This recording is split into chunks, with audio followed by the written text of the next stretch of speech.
saying that this Paddlin is a very entry-level information Paddlin and quick demo at the end about Buildkite.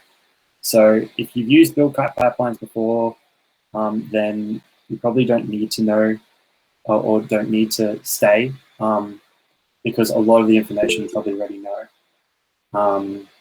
So if you do leave, I won't be offended. This will be recorded, as Mick said, so if you do want to come back and view it later, you can always do that. Otherwise, feel free to stay and learn some intros to Buildkite and pipeline creation.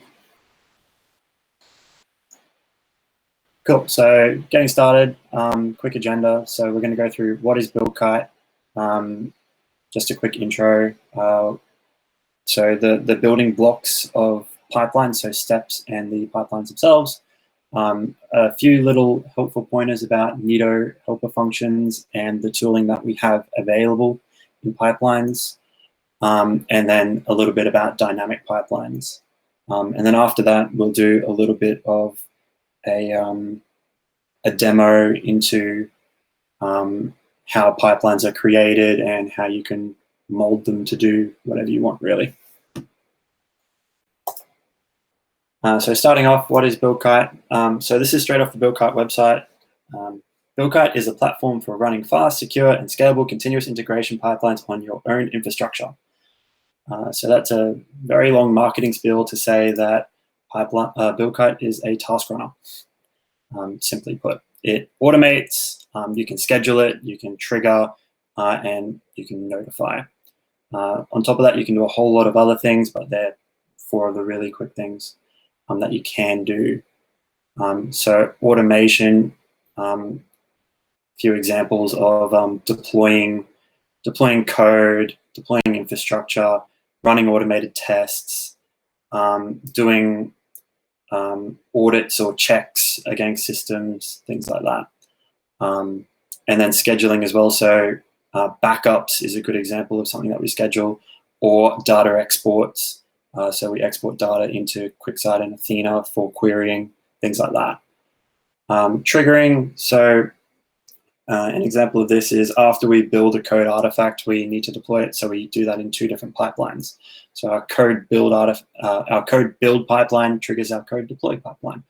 And there's a heap of other examples, such as whenever a Puppet module is built, it triggers a build to collect all the Puppet modules together into one artifact. And then that triggers another build, etc., etc. So triggering is very powerful because you can put small building blocks into an individual pipeline and then group those pipelines together into a formation to get a job done. And notify, so we have some examples where we post to Slack whenever something happens. So whenever we're deploying to production and we're updating certain statuses of sites, we post to the support channel, and we also post to the release master channel so that people know where the release is up to. Also on top of that, whenever release testing is ready to go, it'll post a message so people know where the release documentation is at and how far along the release testing is. So yeah, there's a lot of stuff that Buildkite can do, and we've used it very extensively at Neto. I think we have about 300 pipelines, maybe more. And then on top of that, we've got heaps and heaps of schedules that run those pipelines. So yeah. So the starting points, steps and the pipelines themselves. So a quick run through of what steps are. A step is an individual element of a pipeline. So it can be a command, it can be a wait or a block or a prompt for more information. All of those are just individual steps. And I'll give you guys a screenshot on the next slide. And yeah, steps can do multiple different things.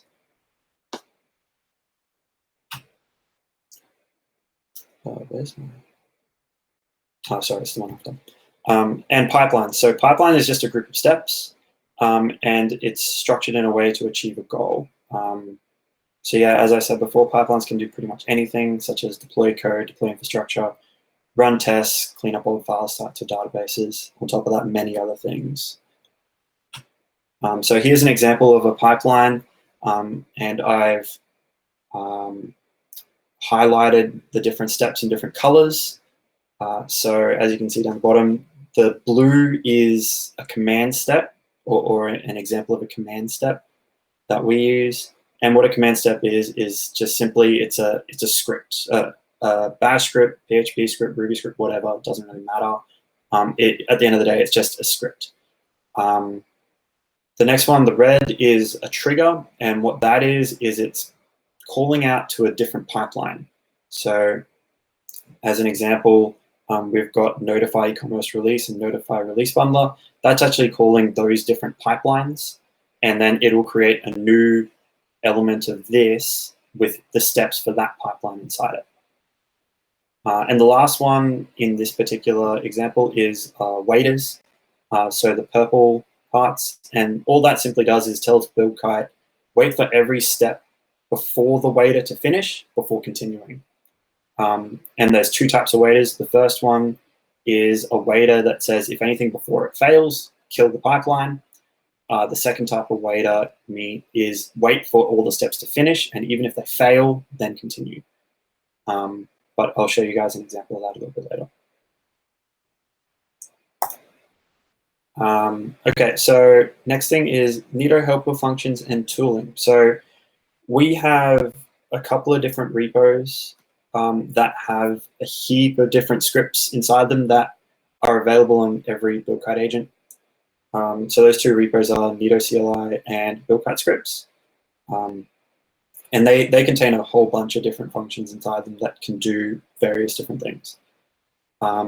Those two code bases that pull down every build. So inside the step, there is a pre-command piece of code that runs that actually pulls these down and updates them for you automatically. So you don't need to worry about it, and then they just become available to use. Yeah. So a few examples of some common tools we have. There's a lot more, like there's probably 50, 100, 200 scripts in there, but here's just a few examples. First one's logging. So whenever you're doing something in a command, you can set up this particular line here, and what that does is it'll put a message, like you can see on the right, into the build log so that you can kind of track where things are at, or it helps debug the build if something goes wrong, things like that. The level, you can do different types of levels, like the one in the example is info, but you can also do warnings or errors, and that just changes the color. And there's a critical one as well, which highlights the whole thing red, so that you can really see fine-grained detail, or if you're looking for a particular message, you can actually look for that. On top of that, there's debug, and that's pretty much just muted text so that it doesn't really stand out. I can show an example of that a little bit later if you guys want to see. There's also a script that can post to Slack, and it's really easy to use. Just put in that and then the message you want, and it will come through into Slack. If you do it without specifying the webhook URL, it will post to the default channel. I can't remember which channel it is right now, but it'll post to a channel. Otherwise, you can specify a webhook URL, and then that'll post to the particular channel for that webhook. Webhooks in Slack are pretty easy to set up as well. There's a whole heap of Slack documentation on that. Another one is dynamic pipeline creation. So at the start of a pipeline, during a pipeline, depending on certain conditions, you can really change the pipeline. So there are a couple examples later in the presentation on how to do that and why you would do that.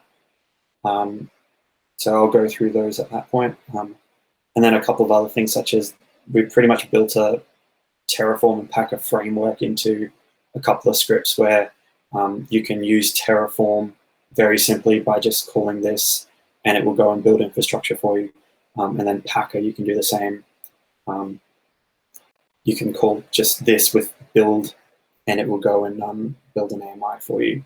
But yeah, there's a heap of different scripts in there. If you ever want to do something in Buildkite, and you're thinking this is something that other people might have done before, feel free to just go through those repositories, look at the scripts, and see if it's already there. And if it's not there, feel free to make it, because it might be useful to other people in the future.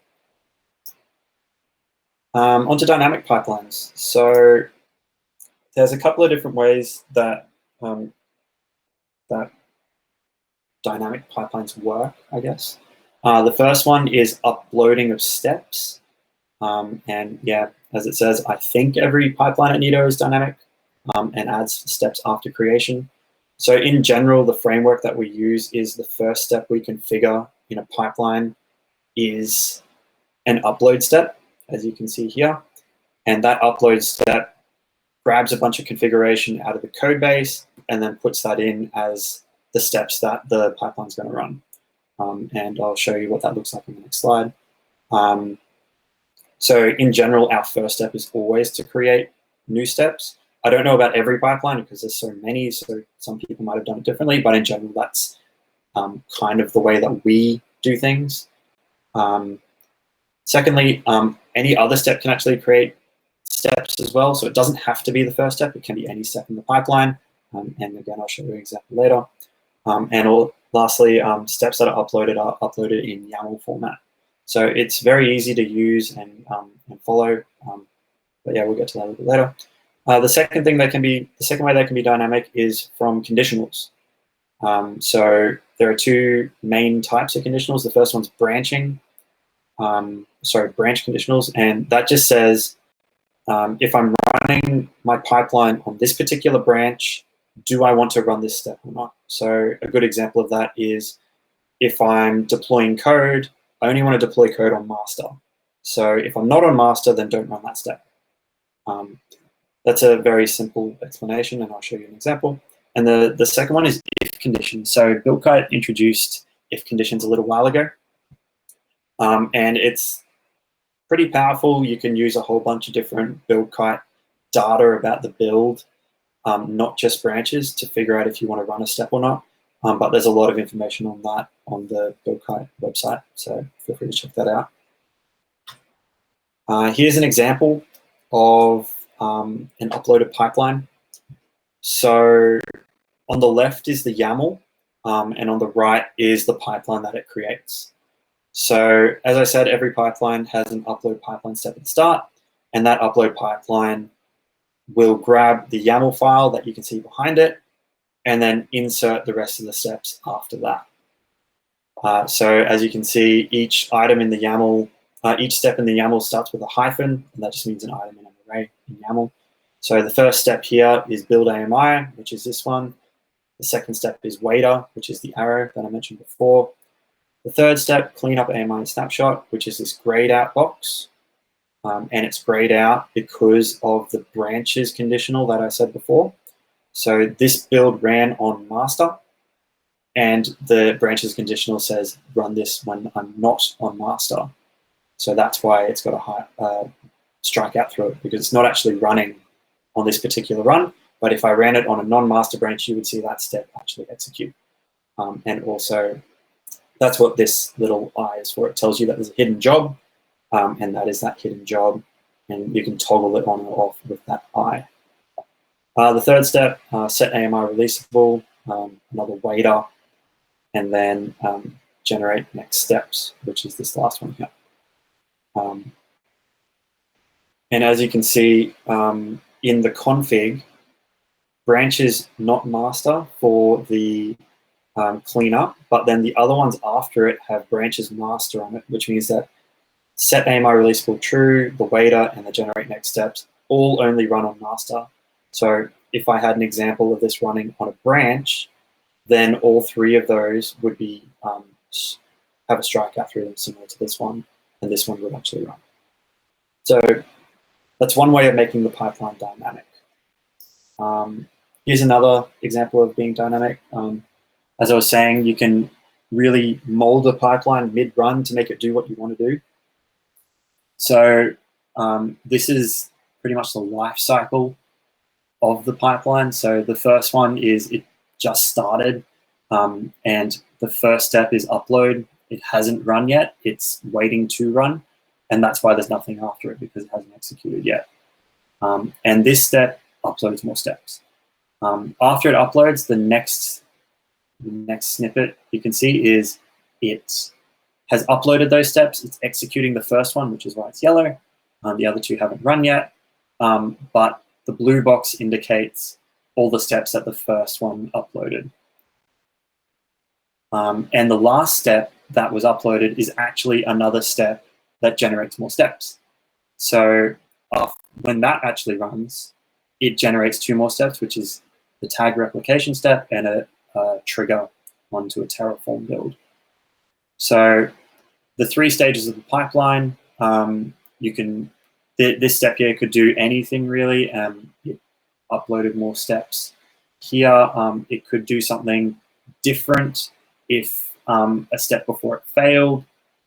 If we wanted it to, it's really up to us how we craft it. And here's an example of another way that pipelines are dynamic. So in this particular side update pipeline, this is 2 different runs of the pipeline, so 2 different build numbers, as you can see. And the steps are different in the 2 pipelines.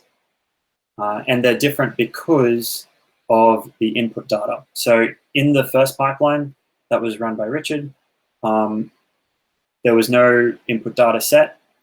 So the pipeline creates a new step in this checking update params step to say, hey, I need more information to actually run. So it injects this step in the middle to get that information. And then I'll show you a bit later what it looks like.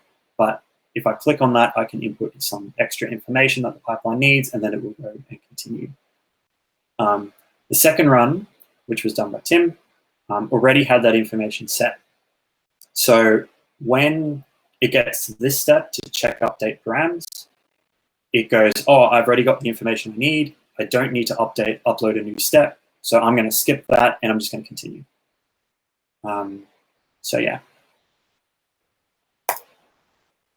Okay, quick demo. Before we get to a demo, does anyone have any questions?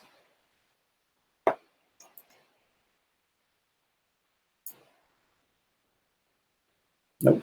Cool. So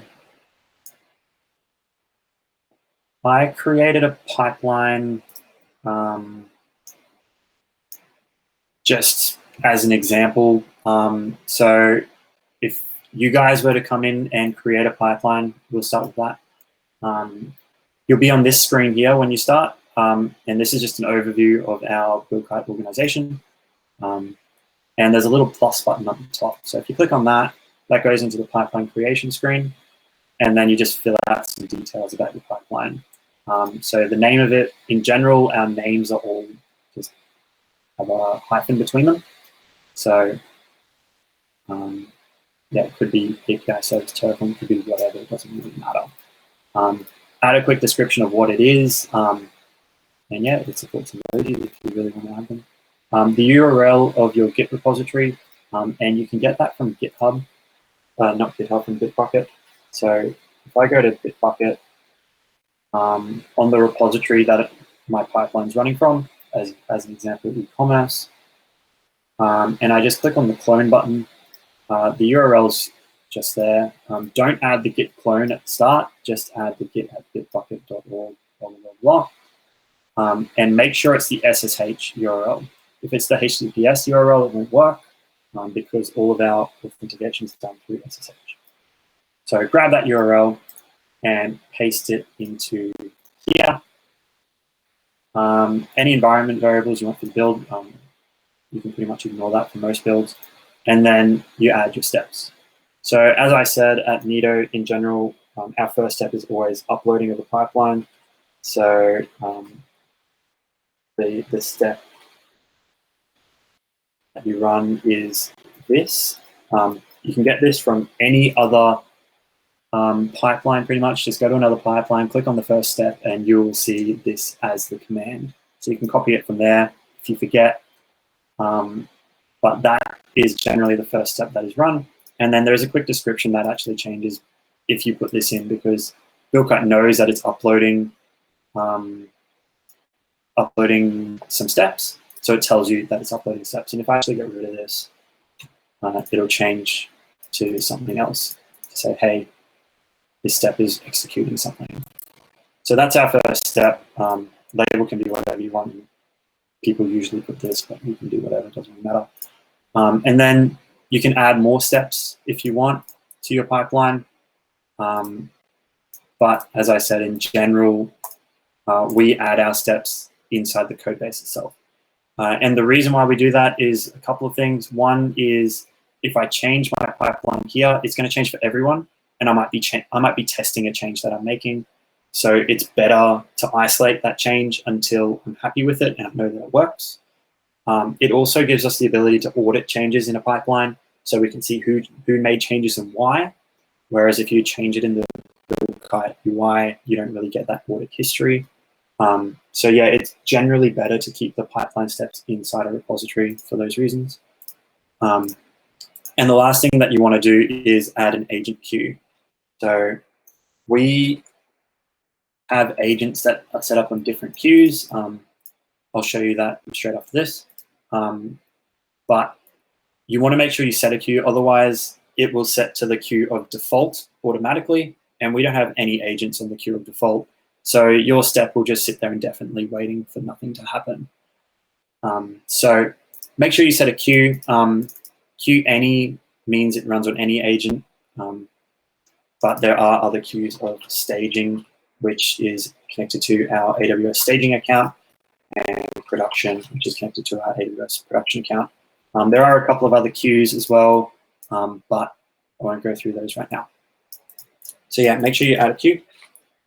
And then assign the teams that you want access to this pipeline. In general, you can leave it and just create it, and then you can come back to that later. But make sure you give access to the people who need access. Agents. An agent is a piece of infrastructure that runs your commands. So we have, at the moment, 399 agents connected. A lot of them are testing agents used by the devs to test changes to our e-commerce platform. But there are some other agents, such as staging agents and production agents as well. The agents will automatically they will automatically create more if there's a low capacity. As an example, I currently have 11 staging agents, or 11 that I can search with this particular tag. If all of these were running a job, then we have some automation that will run and automatically add more for you. So it scales to capacity, and if your job hasn't been picked up yet, just wait a little bit. It'll automatically scale up more, or a job that is currently running will finish and then we'll pick up your job. Anyway, so that's a quick overview of how to create a pipeline in agents. I have a sample pipeline that I created earlier, and I'll just create a new build. So I've got a repository already set up with some step snippets inside it, and I'll get to that in a second. But I've committed some code. It's in master. I can put in a message if I want to describe what my build is doing, and I'll just create it. If I don't put in a message, it just defaults to what the latest commit message was. So this build has now been picked up by an agent, and it's starting to run some code. So as I said, the first step is usually always a pipeline upload, which is what this is. So now it's actually uploading that pipeline, and this is the pipeline that I made. So it's a really simple pipeline to give you guys an idea of what it looks like, I guess. So all it's really doing is just echoing out some stuff into the step logs. So as you can see, echo step 1 is just playing step 1. But I can easily change this to be a script, and it can execute a script for me, which can do a whole bunch of different stuff. And as I said before, Buildkite scripts and Neto CLI automatically download for you. So even though my step is just echo step 1, those 2 repositories are there and are available for me to use if I want to. Yeah. So the first step that I've got here is a command step. And that command step, as I said, just executes a script. The second step I've got is a block step. And that block just waits for a manual intervention. So the pipeline is now paused. And it's paused until someone actually comes in and unblocks it. So if I unblock this step, it will then say, okay, I have unblocked it. It's now continuing. And it's going to now execute the next step for me. And that next step will now run. And once that's done, or even before it's done, I've got another blocker. And that blocker is a different type of blocker to the first one. It's a prompt for information. And then this information I can then use later in the build. So I can create text boxes or drop-down lists, radio buttons, whatever, and input information in there that is needed later on in the build. An example of this is our site update pipeline, which, to give you guys an example, I will actually just run one. So I'll just run one now, and when it gets to that point, I'll show you guys an example of what you can do with this. But pretty much this step is it's a block, so it's not going to continue until it gets the information, and a prompt for information at the same time. So I input some data and select some option, and then once I continue, that data and that option I selected can be used later on in the pipeline. The third step I've got is an example of a failure. So in this step, I'm just exiting with status 1. If you exit with anything other than status 0, it'll fail the step automatically. And then at that point, the build has now failed. But I've got a step here that allows me to continue even though it's failed. And you might do this if you want to notify Slack about a failure, or if you want to collect some statistics on previous steps that have failed, something along those lines. But in general, a waiter will just wait, and if it fails any earlier step, it'll just fail the build at that point in time. Then after that point, I've got 2 steps that run in parallel. So the first one's already finished, but these 2 run in parallel. And that's just another command step. And then the second one is a trigger. And that trigger is triggering another pipeline, as I said before. And if I click on it, it will then take me to the second pipeline that I've got built. And then it actually tells you it has been triggered from this pipeline here. So yeah, that's an example of a pipeline, a really simple pipeline. It doesn't do anything yet, but I can change these to make it do whatever I want, really. Okay, so this one's finished. So as you can see, it's got a blocker here that's prompting for information. And this particular pipeline is the site update pipeline. And this is what the devs and the product team use to go and update sites in any particular environment. So I just started it with no information. So it's now run, and it's prompted me to say, hey, I need more details. What sites do you actually want to update? And what version do you want to update them to? So this is a drop-down list of all the versions that are available in UAT. And it defaulted to UAT because I didn't tell it which environment. If I told it production, it would default to a list of versions in production. I can list out which site IDs I want to update, the license status, and how many of them I want to update as well. And once I enter that information, it'll then go and find those sites for me. So it uses the information that I input here.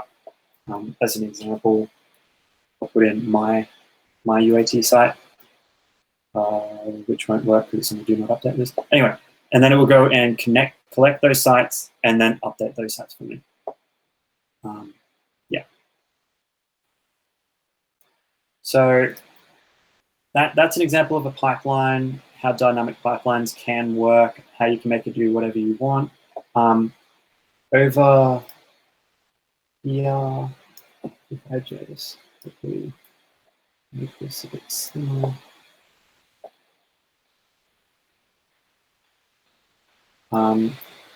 This is what created this pipeline. As you saw in the presentation, each different step correlates to a different item in the pipeline. But on top of it, I've actually got a step here that has that branches conditional. So again, dynamic, and it says not master. So if I click on this I can see it, but it didn't run because I'm running on master.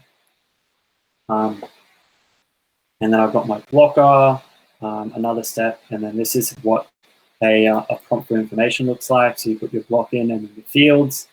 The key is important because that is how you access the data when you get into the code after this step. So this particular key, later on down the track in a script that I have, I can access it and say, with this particular key, I want to do whatever with the data. And then the further steps that I have, with the last one being a trigger of the next pipeline. And then you know it's a trigger because it's got the key of trigger instead of the key of command. Oops. Right. It only runs on master, and these are some extra parameters that pass through to the triggered build. So in the triggered build, I want the message to be trigger message, and I want it to run on the master branch. So if I click on that, you'll see that the message of this is trigger message, and I can make that a dynamic message if I wanted to, and it runs on the master branch as well. I can make it run on some other branch if I wanted it to. It's really up to me. Last thing I really want to go through was the ability to really take hold of templates and use them, I don't know, really to their fullest potential. So at Neto, we've got some tooling inside our Buildkite scripts repository that really lets you make complex pipelines really easily. And it allows you to build those pipelines and run it across every environment that we have. So as an example, when we're updating sites, the site might be in UAT staging or production, and you want to make the pipeline dynamic so that it knows which environment to run against. And that's an example of what we do here. Another example is we might want to run a pipeline across every environment. An example of that is if I go to,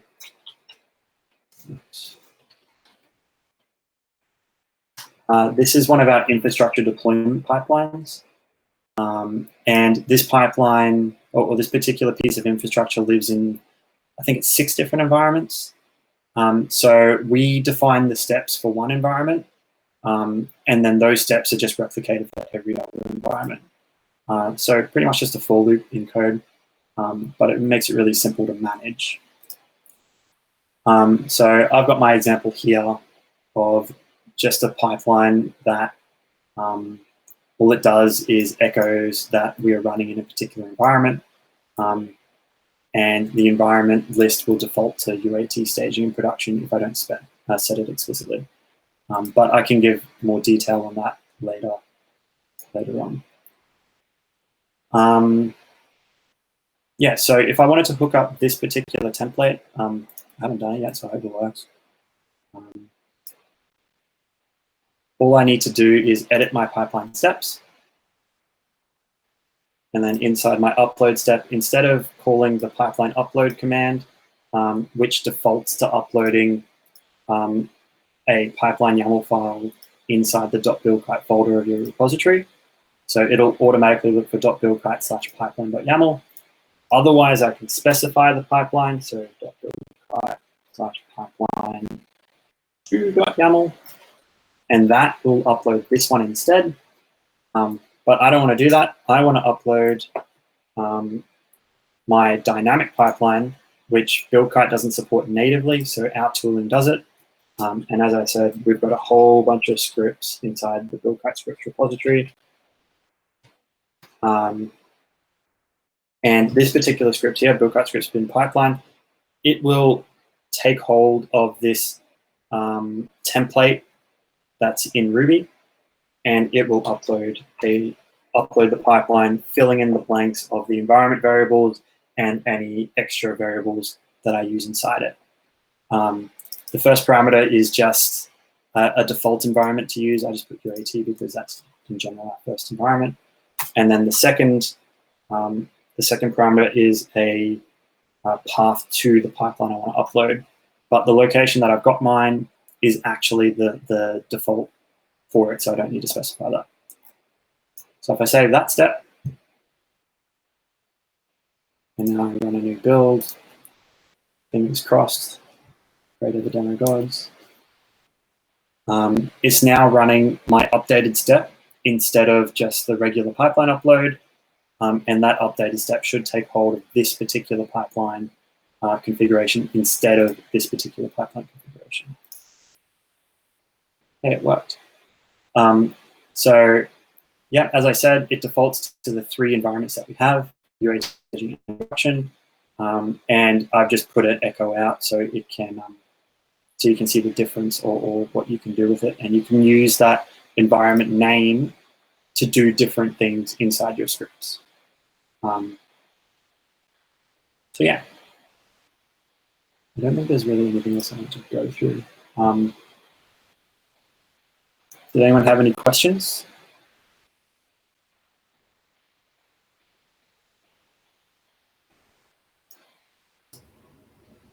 Nope. I was going to say, Alex, super detailed, thorough, fantastic, exactly what we wanted for this kind of session. So for everyone's benefit, recording to help sort of flesh out a little bit of our onboarding, but also make it valuable to other parts of the business who might want to sort of use Buildkite to help automate anything that they can think of. And I notice Challen is in there, so he's been with us for a week. He's already jumping into Paddlin. So it's excellent. I guess question, Alex, is sort of for folks who haven't got much experience of watching this, see lots of cool information. Where to next? Where, aside from looking at the repos that we've set up, where to next to sort of get some stuff to cut your teeth on? In terms of setting up your first pipeline? So I guess first step is getting access to Buildkite. So you will have to put in an access request to get access if you don't have access already. Once that's approved, it's really about just diving in, I guess. The easiest place to start with Buildkite is always the docs because they have really good documentation. So I would start here on where you want to go or what you want to do with your pipeline. This video has given you the intro of how to actually set up your pipeline. Anything extra that you need can come in here and have a look around.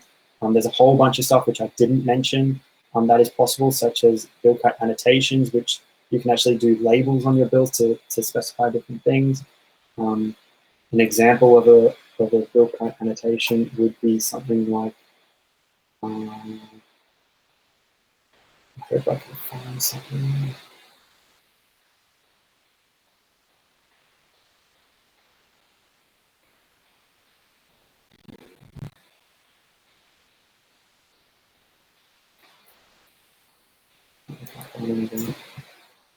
Try one more.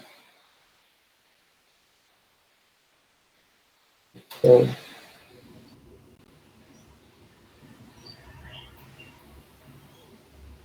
nope. Phil's sending you messages. Yeah. Oh, go ahead. This one here. Oh yeah, so this is an example of an annotation, and when you come to this build, it just gives you some information about what it's done and where you can go to see things. So this particular build deploys our style guide, and it gives you the links to say, hey, this is the production version of this particular build style guide. So I can come here and see our style guide. And it also gives you a direct link to the CSS file that it built as well, if you want to grab that and put that into your code. As an example of what you can do. There's heaps of other things.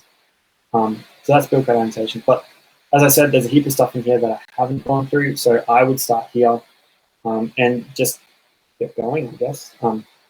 If you do run into any issues or problems while you're building your pipeline, the error messaging that it gives is generally pretty good. But if you can't figure out what's going on, feel free to message me. I'm happy to help. Otherwise, the Buildkite support guys get back to you within an hour or two. They're generally pretty good on the board as well. So yeah, there's a heap of resources and people who can help. Any of the developers should have a pretty good grip on Buildkite as well. So reach out to anyone really in the development team and they're happy to help you. Any other questions?